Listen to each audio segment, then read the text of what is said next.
Hello, I'm David Hughes. Welcome to Your Perfect Body, the podcast of the esoteric teaching community.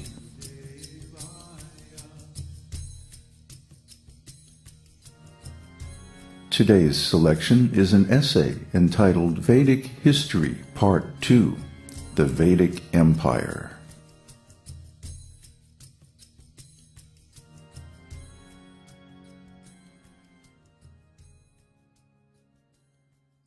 Last time we discussed the Vedic.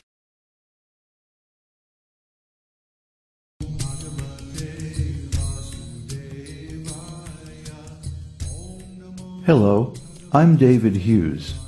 Welcome to Your Perfect Body, the podcast of the esoteric teaching community.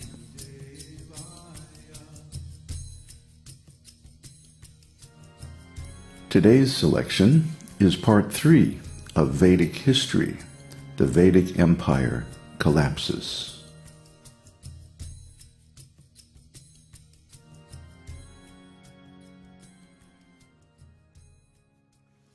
In Part 1 and Part 2, we talked about the Vedic history of the creation of the universe and the Vedic Empire that was situated in Hastinapur, which is now Delhi, India, more than 5,000 years ago.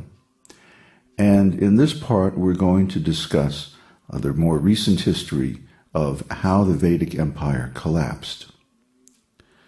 Faced with the uncontrolled spread of evil influence over the earth and the sudden failure of its advanced technology, the Vedic Empire gradually collapsed. Distant provinces such as North and South America were the first to declare their independence. Then the British Isles, China, and the Middle East broke off from the kings of Hastinapur, who were powerless to prevent the spread of this demonic mutiny. The conquest of the Vedic Empire by demonic forces meant the takeover of Earth by evil aliens from the hellish planets. Whereas during the Vedic Empire, human society was guided by the authentic principles of religion, now it is managed by the cold principles of global economics and power politics. Where under the Vedic Empire, the earth was a bucolic agrarian paradise decorated with peaceful grazing cows, now there are heavy iron factories full of noisy machines spewing pollutants into the air, lakes, and streams. Where people lived in peace and harmony for thousands of years, now they fight over the slightest differences of politics, race, creed, and color. The world was turned from one great esoteric school, leading the population to heaven through spiritual realization, to a recruitment party for the minions of the hellish worlds. Welcome to Kali Yuga. Pave paradise, put up a parking lot. The demons did not attain victory right away. Even though they held political and economic power, the Vedic teachings of goodness, truthfulness, and religious principles were deeply embedded in people's hearts. For these natural religious principles are the eternal qualities of the soul. There ensued a global dark age, thousands of years long, where the powers of evil fought the good people of the earth for dominance of the planet. During this time, the demons strove to erase all memory of the glories of the Vedic Empire from people's minds. Thus, they implemented a policy of diversification of language, culture, and religion, designed to divide the people of the earth into mutually conflicting societies. Seditious teachings of nationalism, racism, economic class conflict, and religious dogmatism replaced the universal religion of the esoteric teaching. A disinformation program on a huge scale was launched to pervert the very memory of the great Vedic culture. The forces of evil and deception conspired to erase the very existence of the Vedic culture from people's minds. Consequently, people have lost faith in religion and forgotten the real principles of spiritual life.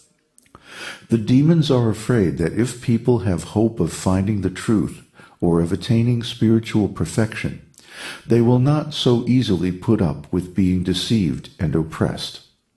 Why else would the governments and universities of the world deny the wonderful teachings of the Vedas and try to cover up the great Vedic civilization and culture?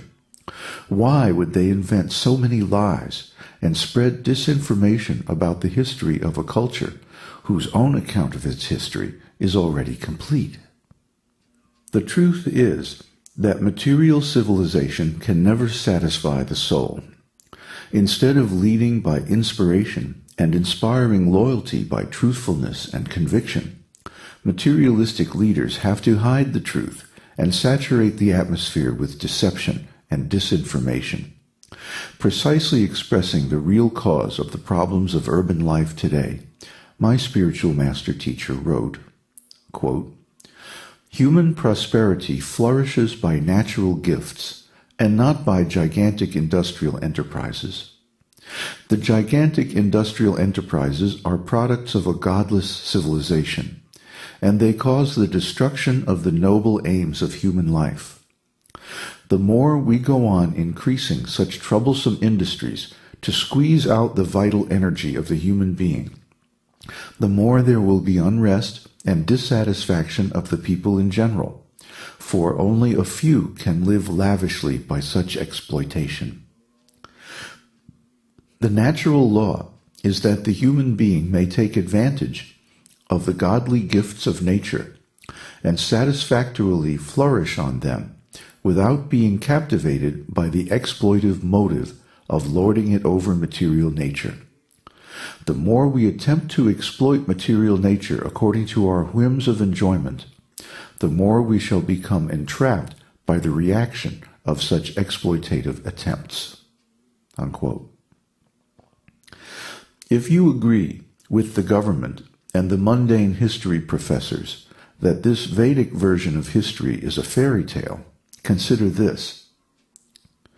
The story I have told you over the last couple of editions of My Perfect Body about the Vedic version of history was first written down over 5,000 years ago, before any of these events had actually happened. It is a summary of the 12th canto of Srimad Bhagavatam, one of the main Vedic works expressing the esoteric teaching. All of the predictions of the forthcoming events of the Kali Yuga do so far have come to pass. The first principle of real religion is truthfulness. A spiritually advanced person always tells the truth, even to an enemy, because he knows that there is justice in the universe, that evil is ultimately self-defeating, and that goodness is ultimately victorious. When you come here to hear about the esoteric teaching, we tell you the full story. It may not be pretty, but the real truth seldom is. You will not get such full disclosure elsewhere.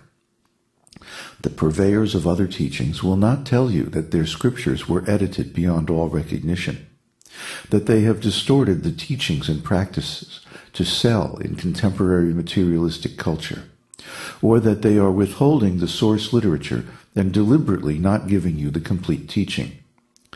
They will not teach you the Vedic principles of disciplic succession and error correction, or the methods of duplication taught by the esoteric teaching. Judge any teaching by the result, not the hype. Any teaching is true to the original only if the practice and the result are the same as given in the source literature. Evil people use deception as a standard operating procedure. We all know that politicians, the government, big business, the media, and the educational system lie. The fact is that in Kali Yuga, these are all institutions of evil, subject to demonic influence. The esoteric teaching offers a way out of this society of deception and an opportunity to hear the real absolute truth. When an honest and sincere person encounters wisdom that he has not understood before, he will want to learn, to understand. Deceptive people assume that everyone else is lying, but an honest person can recognize the ring of truth. So when an honest person hears the truth, they become enthusiastic. They want to learn more. They want to hear deeper. They want to think it over, and they want to act on it. The esoteric teaching offers you a genuine alternative to the society of lies, to a civilization that is built on deception and